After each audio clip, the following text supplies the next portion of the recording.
नमस्कार मित्रों, आप सभी का मेरे चैनल अक्षोद पामिस्ट में हार्दिक स्वागत है। मित्रों, इस हाथ का एनालिसिस करेंगे, जानने का प्रयत्न करेंगे किस प्रकार की संभावना है। सबसे पहले हाइलाइट्स यहाँ पे आप देख पा रहे होंगे स्पष्ट तौर पे। चित्र को बड़ा कर देता हूँ तो आपको और करीब से दिखेगा। तिल बना हुआ है, इसके ठीक करीब से आप देखेंगे तो इनके जो लाइन है, हार्ट लाइन से नीचे में और इधर में भी कुछ लाइनें बनी हैं।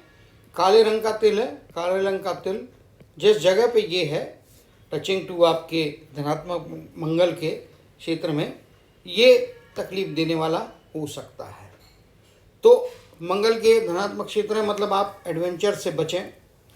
कहीं पे भी किसी भी प्रकार की एडवेंचरस चीज़ें करने से बचना चाहिए, क्योंकि ये आप देखेंगे तो ये आपका मंगल के धनात्मक क्षेत्र का एरिया होता है। मंगल और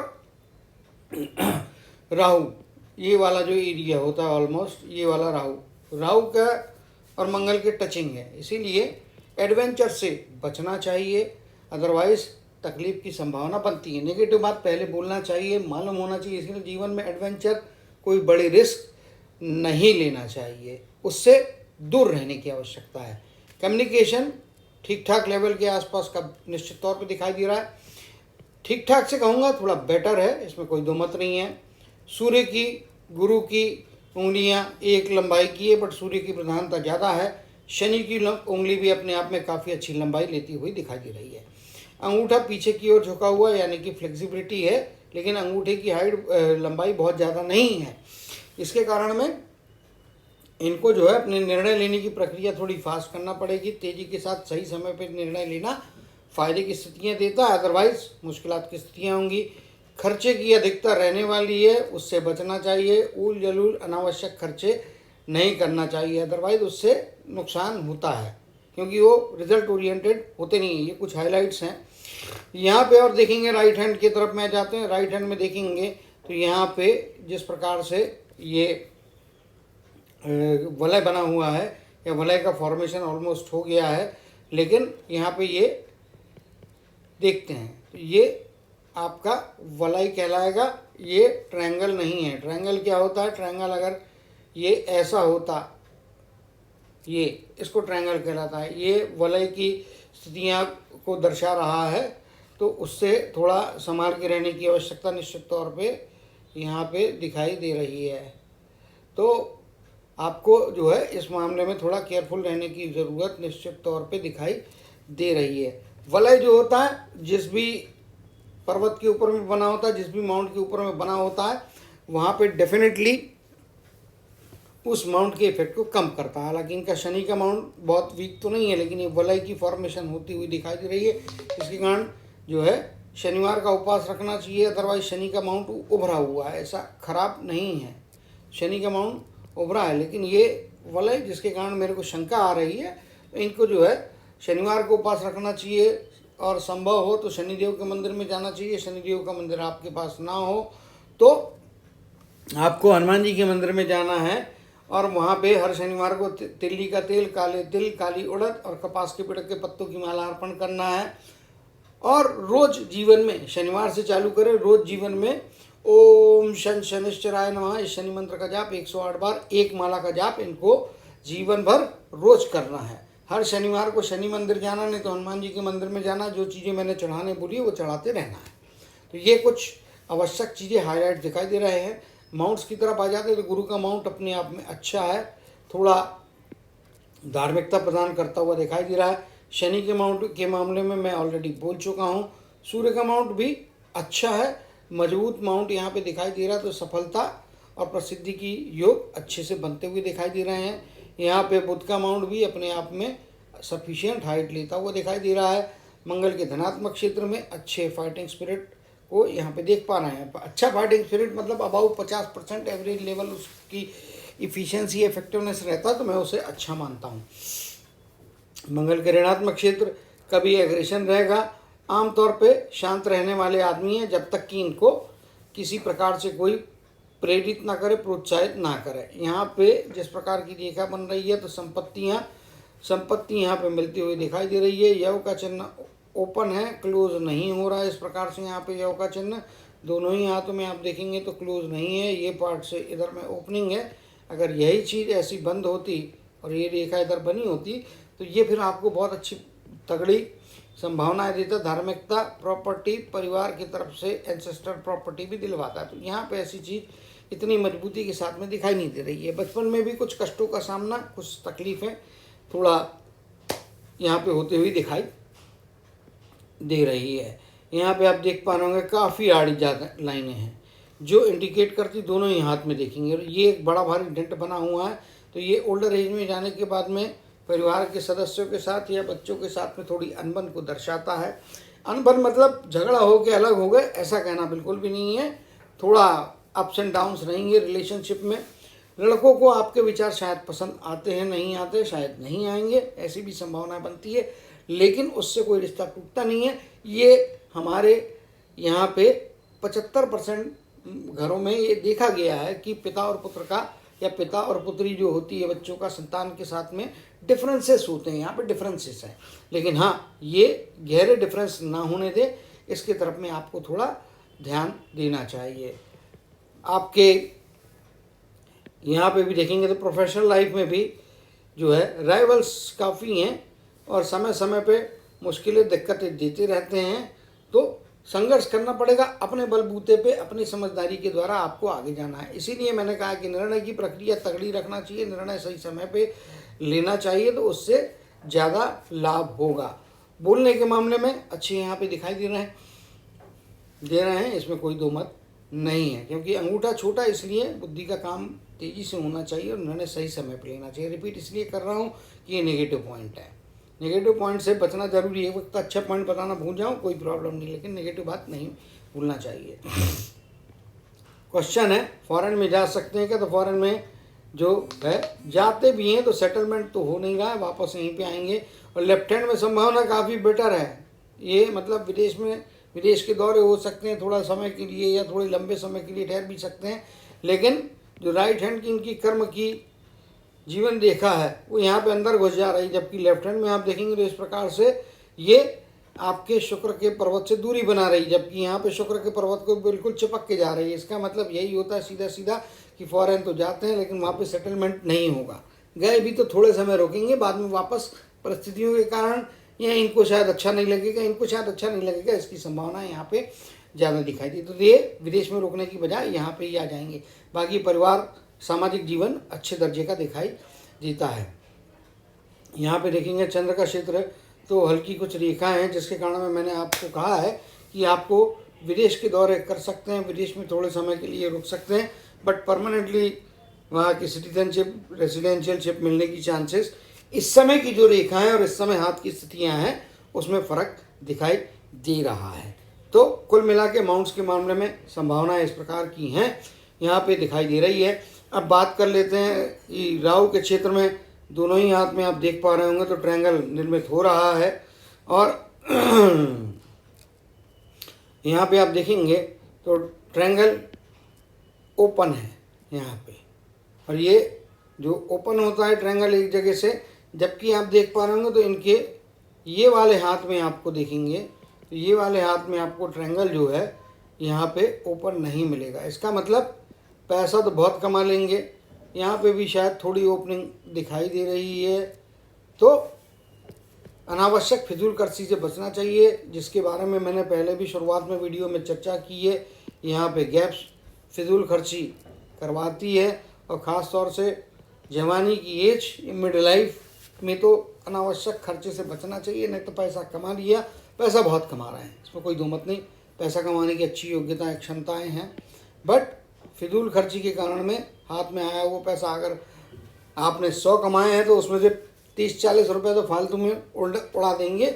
इसलिए इस प्रवृत्ति से बचना है। बड़े इन्वेस्टमेंट करने से पहले सोचना है, एक नहीं 5 बार रिव्यू करना अपने डिसीजन को, उसके बाद ही जाना है।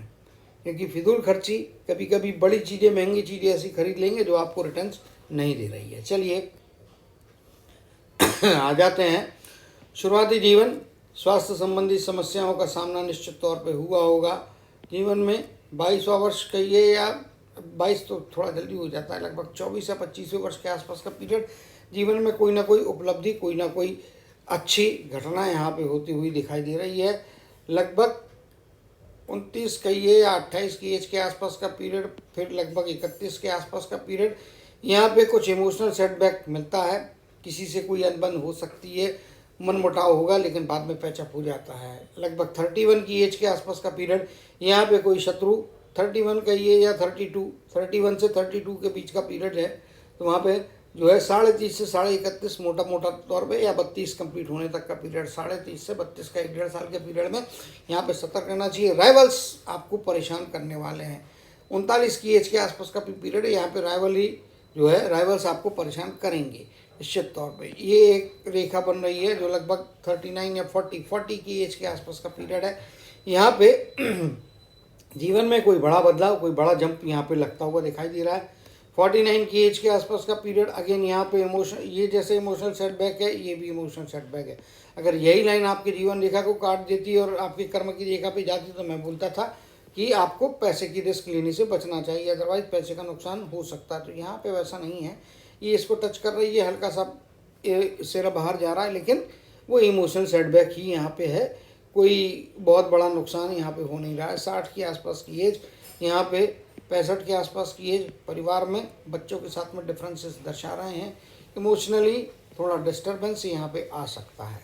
सबसे इम्पोर्टेंट चीज़ पे आ जाते हैं लाइफ लाइन। तो लाइफ लाइन लगभग 68 साल की एज की यहाँ पे दिखाई दे रही है लाइफ, लगभग। लेकिन जो ये यहाँ तक में एकदम लाइन क्लियर है, यहाँ से फिर एकदम लाइन फीकी हो जा रही है। तो जो लगभग 64 या 65 की एज के आगे का 2-3 साल का पीरियड रहेगा, स्वास्थ्य में गिरावट, खराबी की संभावना यहाँ पे दिखाई दे रही है। और उसका रीज़न ये है कि यहाँ पे भी आप देखेंगे तो यहाँ पे भी द्वीप का फॉर्मेशन हो रहा है। यहाँ पे लगभग 70 को यदि मैं राउंड अप में बात करता हूँ इसकी, यहाँ पे देख पा रहे होंगे कि 60 के बाद के पीरियड में धीरे धीरे 60 राउंड अप में बात कर रहा हूँ। एग्जैक्ट एज यहाँ पे मैंने बता दी है, 63-64 की एज के बाद का पीरियड। आगे के 3-4 साल स्वास्थ्य में गिरावट, कुछ परेशानियाँ, बीमारियाँ, हॉस्पिटलाइजेशन वहाँ पे रहेगा। एक्सीडेंट से भी संभाल के रहने की आवश्यकता इनको दिखाई दे रही है, केयरफुल रहने का। एक्सीडेंट को लेके इनको जीवन भर, मेरे हिसाब से जीवन भर जो है केयरफुल रहने की ज़रूरत है। यहाँ पे क्योंकि काफ़ी रेखाएं नीचे की तरफ में आ रही है, यहाँ पे भी आप देखेंगे कुछ रेखाएं बन रही है, और जो हार्ट लाइन के पास में होना अच्छा नहीं होता। तो इसीलिए बीच बीच में चोटें लगती रहेंगी, परेशानियाँ आती रहेंगी, स्वास्थ्य में अप डाउन रहेंगे, लेकिन एक्सीडेंट प्रोन बॉडी हो सकती है आगे जाके। अगर अभी तक नहीं हुआ तो आगे जीवन भर कोई भी व्हीकल चला रहे हैं संभाल के चलाएं, क्योंकि जिस दिन ऊपर वाले की मर्जी नहीं होती है उस दिन कोई आकस्मिक रेखा आज की डेट में नहीं है, लेकिन आकस्मिक रेखा उस दिन आके अपने चमत्कार दिखाती है। अच्छी रेखा आई तो अच्छा होता है, बुरी रेखा आई तो कुछ बुरा कर देता है। इनके मामले में इनको एक्सीडेंट से संबंधित थोड़ा संभाल के रहने की आवश्यकता, अदरवाइज मुश्किलात की स्थितियाँ बन सकती हैं। लाइफ लग्जूरियस रहने वाली है, परिवार में अच्छी सुख सुविधाओं के साधन रहने वाले हैं। ये दोनों ही हाथों में जैसी आड़ी लाइनें हैं वैसी खड़ी लाइनें भी यहाँ पे स्पष्ट तौर पे दिखाई दे रही है। शुक्र के क्षेत्र में एक चीज़ यहाँ पे बताना रह गई है कि यहाँ पे भी एक तिल की जैसी आकृति दिखाई दे रही है, और अगर ये काले रंग की है तो निश्चित तौर पे परिवार में किसी न किसी सदस्य को लेके, खास तौर पे आपके जो बच्चे होंगे या पत्नी होंगी उनको लेके कभी ना कभी जीवन में एक कोई ना कोई डिसअपॉइंटमेंट लाइफ में फेस करना पड़ेगा, अगर एक काले रंग का है। और अगर इसका कलर ब्राउन है, यहाँ पे तो मेरे को कलर उतना क्लियर पता नहीं चल रहा, बट काला लग रहा है या डार्क ब्राउन टाइप का भी, दोनों कन्फ्यूजन हो रहे हैं। तो अगर ब्राउन कलर का रहेगा तो बच्चों की तरफ से, पत्नी की तरफ से कोई बड़ी सौगात, कोई बड़ी सफलता मिलेगी, और जीवन में कई बार उसका अनुभव करने मिलेगा। ठीक काला हुआ तो इसी के ठीक उल्टा, पत्नी कहिए, बच्चों कहिए, या कोई सगा जिसका करीबी रिश्तेदार या आपका दोस्त भी है, आपको कभी कभी परिवार के सदस्य जैसा होता है आपके रिलेशन, तो दोस्ती में भी कभी कोई एक आध धोखा होने का संभावना बनता है, अगर ये तिल का रंग काला है। और अगर ब्राउन है तो फिर जितने मैंने नेगेटिव बातें बोली उन्हीं से आपको फ़ायदा होने की संभावना बनती है। यहाँ पे ब्रेन लाइन देखेंगे तो ब्रेन लाइन में भी काफ़ी आड़ी रेखाएं हैं जो तनाव दिखाती हैं, और ये नीचे की तरफ में आती है। तो हकीकत के पास में रहना बहुत ज़रूरी है, क्योंकि ये फिर भी एकदम डिप नहीं हुई है इस प्रकार से, फिर भी कुछ इमेजिनेशन में रहते हैं, कुछ प्लानिंग हवा में बना के रखते हैं। तो हवा में बनी हुई प्लानिंग आज तक कभी भी किसी की सक्सेस नहीं होती, उस पर सतर्क रहने की ज़रूरत दिखाई दे रही है। यहाँ पे कुछ तनाव या दबाव शुरुआती दौर में, इवन बचपन के पीरियड में रहा होगा, जिससे परेशानियां रही होगी, तनाव रहा होगा, एजुकेशन के दौरान में भी उस तनाव ने अपने अपने इफेक्ट दिखाए होंगे। लेकिन जो है 20 के आसपास की एज के बाद का पीरियड कही है, 15-17 राउंड अप में बात करें तो 20 के आगे के एज का पीरियड अच्छा है, बेहतर है, और फिर फ्रीली आगे बढ़ने के मौके देता है। यहाँ पे वेवीनेस है, तो निश्चित तौर पे आपके जीवन में मिड लाइफ 40 से आगे का पीरियड या 40 से लेकर 60 के बीच का पीरियड, यहाँ पे वैचारिक आपका जो है ये उसमें एक बड़ा परिवर्तन आएगा, कुछ चेंज होगा। फ्लैट लाइन है, सीधी लाइन है, तो बेहतर ही देगा, अच्छे डिसीजन लेंगे। ये काल मानसिक डिसीजन के हिसाब से, मानसिक अवस्था के हिसाब से सर्वश्रेष्ठ काल आपके लाइफ में यहाँ पे दिखाई दे रहा है। हार्ट लाइन इस प्रकार से बनी है, और हार्ट की लाइन को अब चित्र हम बड़ा कर लेंगे और करीब से देखेंगे, क्योंकि ये महत्वपूर्ण फेज है। हार्ट लाइन में यदि आप देखेंगे तो इस प्रकार से है, ये लाइन इधर में भी जा रही है, कुछ रेखाएं गुरु में बनी हैं, तो ईश्वर की शक्ति, पत्नी का साथ और परिवार के अंदर में वर्चस्व, ये निश्चित तौर पर बना रहने वाला है। हार्ट लाइन काफ़ी वेवीनेस है, इसके कारण में 60 से के आगे का पीरियड या कहिए 55-57 के आगे का पीरियड संभाल के रहने की ज़रूरत है। यहाँ पे कुछ रेखाएं इस प्रकार से बनी है, छोटी रेखाएं हैं, दांतों को लेके, मुंह को लेके प्रॉब्लम्स हो सकते हैं, उस पर आपको केयरफुल रहना है, अदरवाइज मुश्किलात की स्थितियाँ बन रही हैं, इसमें कोई दुमत नहीं है। यहाँ पे आ जाते हैं, अब बात कर लेते हैं इनकी जो कर्म की रेखा है। तो कर्म की रेखा जिस प्रकार से बनी है, बचपन से ही खुद के बलबूते पे जीने चलने की आदत है, इस प्रकार से रेखा यहाँ पे बन रही है। और ये यहाँ पे वलय के बारे में ऑलरेडी बता चुका हूँ, तो उसको रिपीट नहीं करूँगा। लेकिन हाँ, ओल्डर एज में जाने के बाद में भी जो है आप पैसा कमाने की योग्यता रखते हैं। 60 के बाद में भी पैसा आते रहने वाला है। 50 के आसपास का पीरियड, लगभग 42-43 के आसपास की पीरियड, 60 का पीरियड, फिर यहाँ पे जो संभावना बन रही है 35 के आसपास का पीरियड। इन एरियस में जो है पैसे से संबंधित जो है कोई भी रिस्क लेना नहीं है। लगभग 24 या 25 के आसपास का पीरियड तो यहाँ पे, और ये आप इसको देखेंगे तो ये 24 ही कहलाऊँगा। अच्छा, 23.5-24, यहाँ पे भी 23.5-24 का पीरियड है, टचिंग टू 25, क्योंकि यहाँ पे लगभग आपकी ये 25 के आसपास का लाइफ। इसमें आगे प्लस माइनस साल भर आप पकड़िए, क्योंकि ये जो है इसका कैलकुलेशन में नहीं कर रहा हूँ, तो लगभग अंदाज से बता रहा हूँ। तो ये पीरियड में भी कोई ना कोई बड़ी उछाल, बड़ा जंप लाइफ में मिलेगा, कुछ ना कुछ भला होके पैसे की संभावना, जीवन में बड़ा चेंज आता हुआ यहाँ पे दिखाई दे रहा। बाकी स्ट्रेट फॉरवर्ड रेखा है, तो कर्म की रेखा स्ट्रेट होना मतलब सीधी सीधी बात है, स्टेडी स्टेबिलिटी के साथ में प्रोग्रेस। ओल्डर एज में जाने के बाद में प्रोग्रेस हो रहा है, ओल्ड एज में जाने के बाद में भी पैसा आता हुआ दिखाई दे रहा है। तो निश्चित तौर पे अपने बलबूते पे जीने वाला, स्व कष्टों से आगे बढ़ने वाला व्यक्तित्व यहाँ पे रहेगा। कुछ इस प्रकार की रेखाएं यहाँ पे बन रही है। केतु के क्षेत्र में ट्रायंगल बन रहा है यहाँ पे, तो ट्रायंगल जो होता है वो रिचनेस से भरा हुआ आपका जो है, जो डेफिनेटली रिचनेस रहने वाला है आपके जीवन में। और रिचनेस के साथ साथ में आपका जो है धार्मिकता के साथ में बुढ़ापा अच्छे से बीतेगा, पैसे की कमियां नहीं रहेगी, लग्जूरियस आइटम की कमियां नहीं रहने वाली, रिचनेस रहेगा। लेकिन स्वास्थ्य के मामले में ये वाला जो पीरियड है यहाँ पे, और ये वाला जो यहाँ पे पीरियड है, ये मुश्किलात की स्थितियाँ दे रहा है। आड़ी टेढ़ी लाइन यहाँ पे भी काट रही हैं, जो स्वास्थ्य में परेशानियों को इंडिकेट करती है। तो स्वास्थ्य के मामले में जीवन भर संभाल के रहना, सतर्क रहना है। सूर्य के क्षेत्र में कुछ बनती हुई रेखाएं, कुछ यहाँ पे ट्रायंगल का फॉर्मेशन, ये ट्रायंगल बन रहा है यहाँ पे, ट्रायंगल का फॉर्मेशन, ट्रायंगल के अंदर में ट्रायंगल निश्चित तौर पे बेहतर ही देगा। ओल्ड एज में जाने के बाद में सफलता का पैमाना ज़्यादा बेहतर, ज़्यादा अच्छा होगा। यहाँ पे रेखा है, लेकिन बीच में यहाँ पे गैप आ जाता है, तो ये रेखा सपोर्ट करेगी आपके माइंड लाइन को, ब्रेन लाइन को, सन लाइन को, और बुद्धि के द्वारा अपने बुद्धि का इस्तेमाल करते हुए सफलताओं की तरफ में आपको ले जाती हुई दिखाई दे रही है। कुल मिला के हाथ की मैक्सिमम संभावनाएं हमने पढ़ ली है। तो जिन बातों के बारे में मैंने कंस्ट्रक्टिव वे में चर्चा की है कि हकीकत में रहना है, प्रैक्टिकल होकर डिसीजन लेना है और इल्यूशंस से बचना है। ये आदमी सपने में बना लेता है, कुछ अपनी प्लानिंग कर लेता है हवा में, तो उससे बचना है। हवा महल बनाने की बजाय हकीकत, रियलिटी को समझ के प्लानिंग करना, रियलिटी को देखते हुए डिसीजन लेना आपके जीवन में अच्छे सफलता के द्वार खोलेगा। तो उम्मीद करता हूँ कि अपने जीवन में अच्छे धन को प्राप्त करेंगे, फिजूल खर्ची बचा के फिजूल खर्ची से दूर रहते हुए अधिक से अधिक धन का संचय करेंगे, धनवान व्यक्ति बनेंगे, सफलता को पाएंगे और अपने जीवन में प्रसिद्धि के उच्च शिखर पे पहुँच के अपनी यात्रा को सुख आनंद के साथ में सामाजिक जीवन, पारिवारिक जीवन को बढ़ाते हुए व्यतीत करेंगे। इसी आशा और कामना के साथ जय श्री कृष्ण, जय जय शनिदेव कहते हुए इनके आज के एनालिसिस को समाप्त करते हुए आप सभी से विदा लेता हूँ।